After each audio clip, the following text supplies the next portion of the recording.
할렐루야. 오늘은 사도행전 4장 32절에서 37절 말씀으로 한 마음과 한 뜻의 공동체라는 말씀으로 함께 은혜를 나누고자 합니다. 저는 2019년 6월 6일에서 14일까지 꿈에도 그리던 이스라엘 성지순례를 다녀왔습니다. 그리고 성지순례 다녀온 6일 후에 2019년 6월 20일에 교회를 창립하였습니다. 이스라엘에서 그때 사온 대추야자를 창립 예배 때 오신 분들과 함께 나누어 먹었던 일이 생각납니다. 처음에는 NGO 단체 오피스에서 한 10개월간 빌려서 주일 예배만 오전 오후 2번 드렸습니다. 그러던 중에 주일만이 아니라 언제든지 교회 가서 찬양도 하고 기도도 하고 싶은 마음에 기도하면서 준비하던 중에 처음에는 수원을 생각했습니다. 서울에 살고 있지만은 서울은 너무 규모가 크고 해서 수원을 생각했는데 계획했던 대로 잘 되지가 않았습니다. 그런 중에 2020년 4월 20일에 연고도 없는 경기 광주로 오게 되었습니다. 이곳에 온 지 벌써 4년이 지났습니다. 제가 이곳에 올 때는 코로나가 막 시작되었을 때입니다. 개척 겸 이전을 하니까 주변에는 여러 말들이 있었습니다. 코로나 중에 개척하면 힘들 텐데 좀 안정되면 개척하지, 이전하지, 이렇게 말하시는 분이 거의 90%였습니다. 나머지 한 10%는 반대는 아니더라도 여전히 걱정은 하였습니다. 그런데 지금까지 은혜 가운데 이렇게 인도하여 주시는 우리 하나님께 모든 영광 감사드립니다. 또한 저는 앞으로도 하나님께서 우리 교회를, 저를 어떻게 인도하여 주실지 기대하면서 기도합니다. 저는 교회를 개척하면서 우리 교회를 신약교회인 초대교회를 재현하고 싶은 마음이 늘 가득했습니다. 오늘 본문에는 초대교회는 서로 사랑하는 일에 한 마음과 한 뜻이 되었습니다. 모든 물건을 서로 통용하고 자기 재물을 조금이라도 자기 것이라고 하는 사람이 전혀 없습니다. 사유재산을 인정하지 않거나 억지로 팔라고 한 것이 아닙니다. 모두들 자발적으로 가난한 성도를 위하여 자기 소유의 일부인 밭과 집을 팔아 그 판 것을 가져다가 사도들의 발 앞에 두면 이제 법적으로 양도되어서 그들이 각 사람의 필요를 따라 나누어 주었습니다. 오늘 그 대표적인 예시로 바나바라는 사람이 나오고 있습니다. 본문의 말씀은 성령 충만을 받은 후에 한 마음으로 하나님께 기도하던 사람들에게 엄청난 변화가 교회의 공동체 가운데 일어난 것을 보여주고 있습니다. 이 32절에서 34절 보면 유무상통으로 나타난 예루살렘 교회의 형제를 볼 수 있습니다. 우리 32절 한번 보시겠습니다. 믿는 무리가 한 마음과 한 뜻이 되어 모든 물건을 서로 통용하고 자기 재물을 조금이라도 자기 것이라 하는 이가 하나도 없더라. 자, 먼저 성도들을 뭐라고 부릅니까? 믿는 무리라고 부릅니다. 그냥 교회나 교인들이 아니라 믿는 무리라고 하고 있습니다. 이 개인뿐만 아니라 무리들, 믿는 무리, 즉 공동체로서 어려운 사람들을 돌보고 이웃 사랑을 실천하는 데 관심이 있었다는 것입니다. 이것은 물질에 대한 개인적인 태도의 변화일 뿐만 아니라 공동체 안에 변화가 있었다는 것입니다. 이러한 현상은 성령이 임하셨기 때문에 가능한 것입니다. 성령이 임할 때 놀라운 역사들이 일어납니다. 우리의 인생관이 바뀝니다. 우리의 세계관이 변화될 수 있습니다. 무엇보다도 우리의 물질관이 바뀝니다. 자기의 재물을 가지고 자기 것으로 생각하지 않는다는 것입니다. 이상하게 돈에 대해서 자유한 마음이 생기기 시작하는 것입니다. 자기 재물을 조금 더 자기의 것이라고 하지 않았습니다. 이러한 자발적인 반응은 어떤 강요에 의한 것이 아닙니다. 게다가 돈 문제 강요한다고 해서 되는 것이 아닙니다. 서로를 향한 형제에서 비롯된 것입니다. 성령을 받고 성령 충만하게 되면 하나님이 원하시는 것을 생각하게 됩니다. 저는 창립 예배를 맞으면서 하나님이 나를 통해서 무엇을 원하실까? 우리 교회를 통해서 무엇을 원하실까? 생각을 더 하게 됩니다. 우리는 성령 충만하게 되면 나를 통해서, 교회를 통해서 전도를 하게 됩니다. 선교를 하게 됩니다. 또한 다른 사람들을 돌보며 섬기는 사역과 구제가 일어납니다. 특히 다른 사람들을 돌보고 섬기는 것, 물질로 섬기는 것은 결코 강요한다고 되지 않습니다.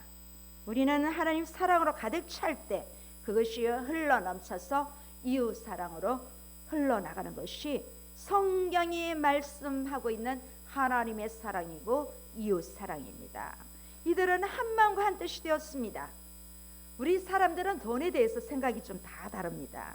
부부간에도 돈에 대해서는 관심이 다르기에 한 마음이 되기가 쉽지 않습니다. 그래서 돈을 사용할 때 하나가 된다는 것, 마음이 합혀진다는 것은 쉬운 일이 아닙니다. 그래서 믿는 우리에게 성령이 임하시니까 구제가 되고 사역에 대한 마음이 한 마음과 한 뜻이 되었다는 것입니다.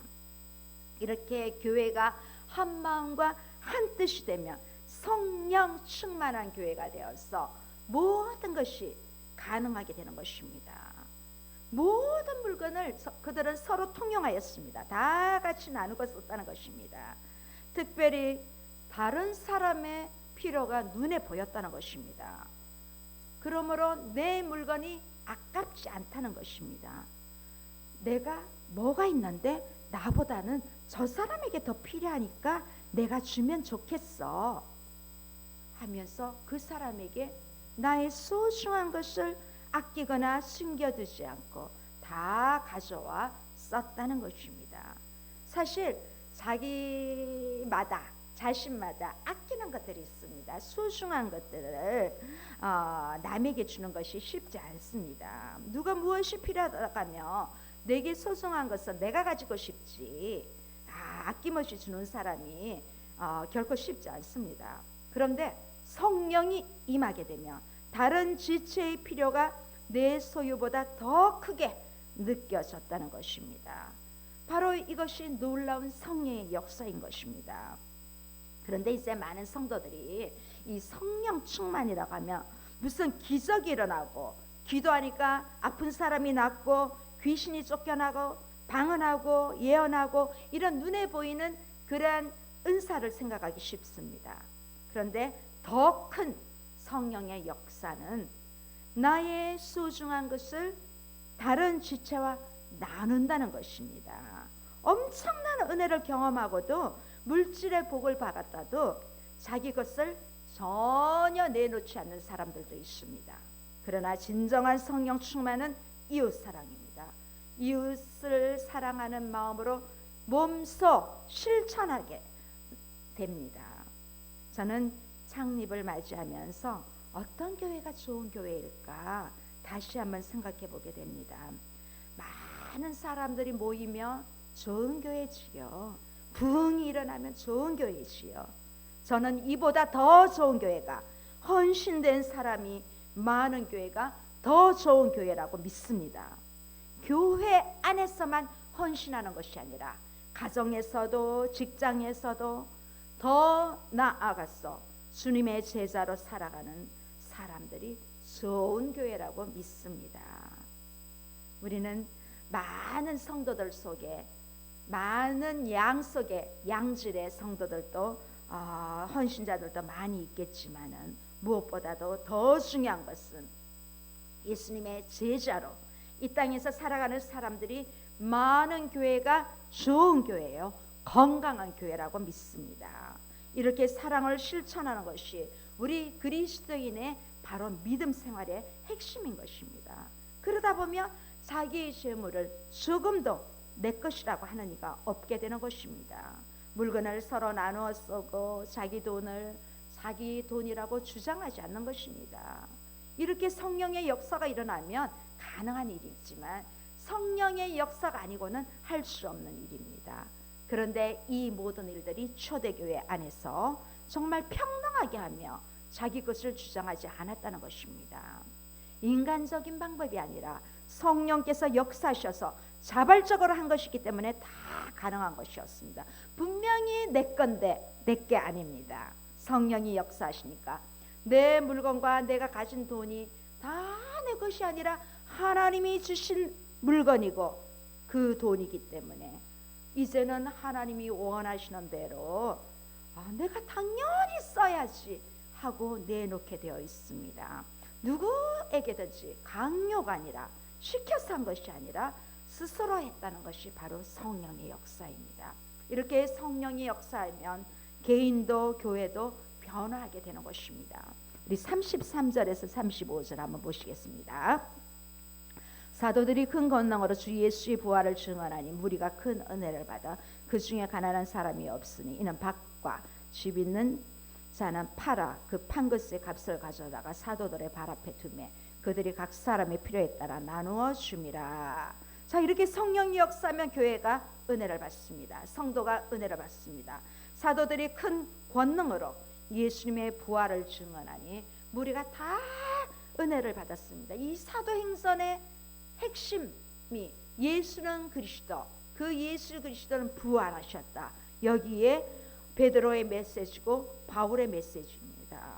자, 우리가 주일에 예배를 드리고 또 수요 예배, 금요 예배 여러 예배를 드리고 목사님 오늘 은혜 많이 받았습니다 하고 이렇게 인사를 합니다. 물론 그렇게 인사할 때는 은혜를 받았습니다. 자, 이렇게 은혜 받은 것에 끝나지 않고 우리는 이웃 사랑의 실천으로 나누어지며 완전한 은혜가 되는 것입니다. 은혜를 받으니 이 중에 가난한 사람이 없었다고 합니다. 은혜를 받으니까 밭과 집 있는 사람들은 팔아서 사도들의 발 앞에 가지고 왔습니다. 요즘 말로 하면 교회에 헌금을 했습니다. 그러자 각 사람의 필요를 따라서 교회가 그것을 나누어 주었습니다. 내가 개인으로 하면 좀 생색하기 쉽잖아요. 그런데 교회에다 헌금을 하면 교회에서 이제 각 사람의 필요에 따라 다 나눠주게 된 것입니다. 우리가 은혜를 받았을 때 이런 행동이 따라오는 것입니다. 자, 우리는 정말 하나님의 은혜를 체험했으며 이제는 하나님의 사랑이 이웃 사랑으로 실천되어야 되는 것입니다. 십계명이 수직으로 하나님을 사랑하고 수평으로 이웃 사랑으로 그렇게 율법에도 말을 하고 있습니다. 사실 요즘 정말 돈 벌기가 쉽지 않습니다. 이제 여름이 되면 더 덥습니다. 땀 뻘뻘 흘러가면서 이렇게 번 돈을 가지고 필요한 것을 찾는데 다른 사람이 필요하다고 해서 그것을 쉽게 나눠주는 것이 쉽지 않습니다. 나눠주는 그 자체가 기적인 것입니다. 성령의 역사인 것입니다. 우리가 주일에 예배 드리러 올 때 헌금함에 헌금을 합니다. 우리가 바깥에서 땀 흘려 일한 수확의 일부분을 하나님 앞에 예물로 드린다는 것도 기적입니다. 그런데 이 기적의 현상이 초대교회에서는 아낌없이 일어났다는 것입니다. 아무도 자기 것을 자기 것이라고 주장하지 않고 나보다 힘든 이웃을 보며 바로 내놓았다는 것입니다. 나의 모든 것이 하나님께로부터 왔다는 것이 믿음으로 왔기 때문에 은혜를 체험한 성도로서 그 은혜를 고스란히 나눠주는 것입니다. 여기에 보면 또 놀라운 것은 부자 성도들이 가난한 성도들을 도왔다고 되어 있지는 않습니다. 그냥 자기 형편대로 모두가 한 것입니다.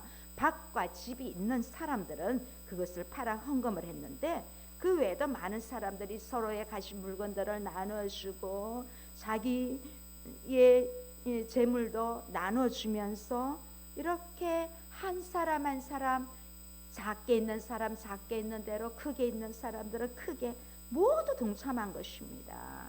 그 중에 이제 밭이나 집이 있는 사람들은 팔아서 나누어서 도왔다는 말입니다. 우리 주변에도 보면 돈이 많다고 해서 부자라고 해서 다 잘 나누어주는 것은 아닙니다. 형편이 어려운 사람이 더 잘 나눠줄 수도 있습니다. 사람의 성량대로 사람의 믿음대로 다 다릅니다. 이렇게 나누어주는 것도 은사입니다. 저도 있는 범위 내에서 나눠주는 거 좋아합니다. 이렇게 초대교회 성도들은 자기 밭과 집을 팔아서 사도들의 발 앞에 놓고 가난한 사람들을 돌보게 했습니다. 오늘 우리 현대의 신앙생활 하는 우리 성도들에게 그 원리를 알려주고 있습니다. 여기서 집 팔았다 밥 팔았다고 해서 집 팔고 밥 팔았어 교회에 헌납하라는 것이 아닙니다. 자, 우리는 이웃 사랑을 이 초대교회는 이런 사랑으로 이런 방법으로 했다는 것을 보여주고 있는 것입니다. 우리가 따라가는 것은 그들의 방법이 아니라 성경이 알려주는 이 성령의 역사를 알려주는 사랑의 실천이라는 것입니다. 우리는 이제 성도들이 교회에 오며 헌금을 하고 이런 것들도 더 잘 사용해야겠다는 것, 더 이웃을 위해 구제하고 선교하고 또 교회에 필요한 것들을 잘 사용해야겠다는 것을 또 한 번 더 다짐해 봅니다. 자, 이렇게 성도들은 따로따로 그래서 개인적으로 하지 않고 교회를 신뢰하여 이렇게 교회에 함께 모여서 했다는 것이 오늘 여기 초대교회의 또 다른 원칙이었습니다. 이렇게 한 사람 중에 오늘 대표적으로 한 사람을 우리에게 소개하고 있습니다. 이 36절 37절에는 사랑의 모범을 보여준 바나바를 소개하고 있습니다. 36절 37절 한번 보시겠습니다. 구브로에서 난 레위족 사람이 있으니 이름은 요셉이라.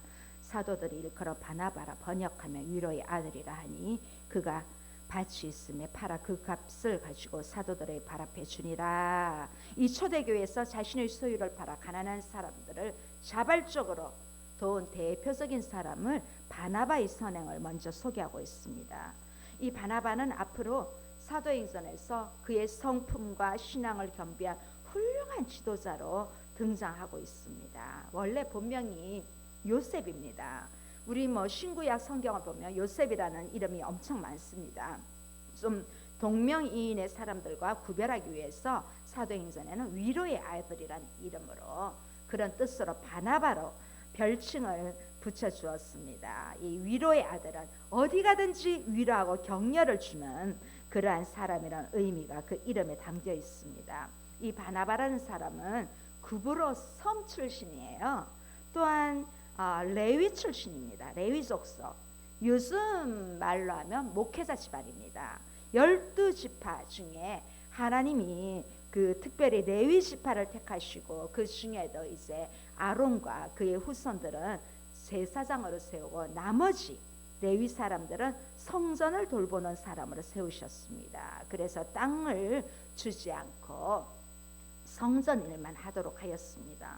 사실 이 레위 출신이다 보니까 땅도 주지 않고 특별히 많은 돈도 주지 않았기 때문에 이 바나바 역시 그의 후손이기 때문에 돈이 많은 사람은 아니었을 것 같은데 어쨌든 자신에게 조금 남아있는 재산인 땅을 조용히 팔아서 교회에다 헌금하였습니다. 그래서 그것이 잘 사용되기를 바라는 마음으로 아마 기도하면서 성령으로 감동이 왔기 때문에 그렇게 했을 것입니다. 이처럼 하나님의 나라는 말에 있는 것이 아니라 사랑의 행동에 달려 있습니다.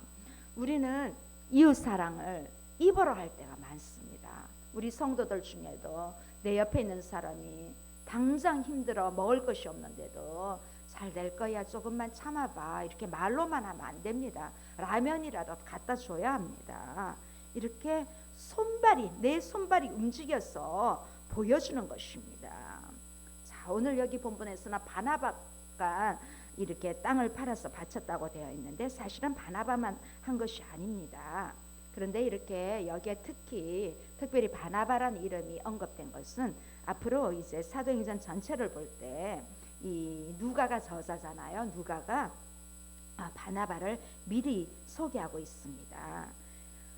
이제 앞으로 사울은 예수님 믿는 사람들을 다 온데로 다 쫓아다니면서 스데반 집사를 비롯해서 많은 사람들을 핍박하고 죽입니다.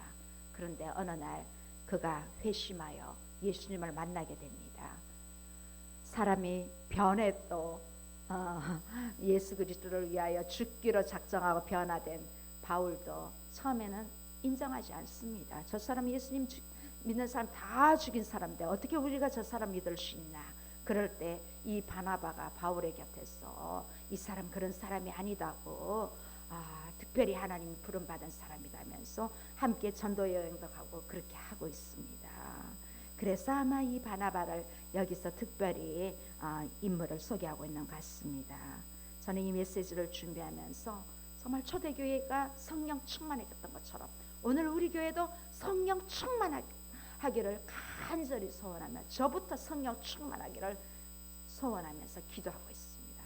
내가 성령 충만하니까 성령의 역사가 일어나고 또 믿음대로 기도하는 대로 이루어지는 그러한 은혜도 최근에 맛보고 있습니다. 이제 올해 교회를 시작하면서 사도행전 1장 8절을 말씀을 가지고 오직 성령이 내게 임하시면 그 말씀을 가지고 성령 충만을 사모하며 기도할 때 권능을 주실 줄 믿습니다. 그러면 내 것을 가지고 내 것이라고 하지 않고 교회 안에서 꽁꽁 쌓여놓지 않고 흘러 넘쳐갈 수 있도록 그러한 은혜를 사모하고 있습니다. 그래서 복음이 땅끝까지 전파될 수 있도록 하나님의 몸된 교회가 귀하게 쓰임 받기를 기도하고 있습니다. 또한 우리 교회 안에 바나바와 같이 정말 많은 사람들에게 나누어 주고도 위로할 수 있는 그러한 하나님의 종들이 날마다 흘러넘치기를 간절히 소원합니다. 기도하시겠습니다. 좋으신 아버지 하나님 감사합니다. 하나님께서 이 땅을 사랑하셔서 몸된 교회를 세워주시고 하나님 복음 사역에 쓰임받게 하시니 감사합니다.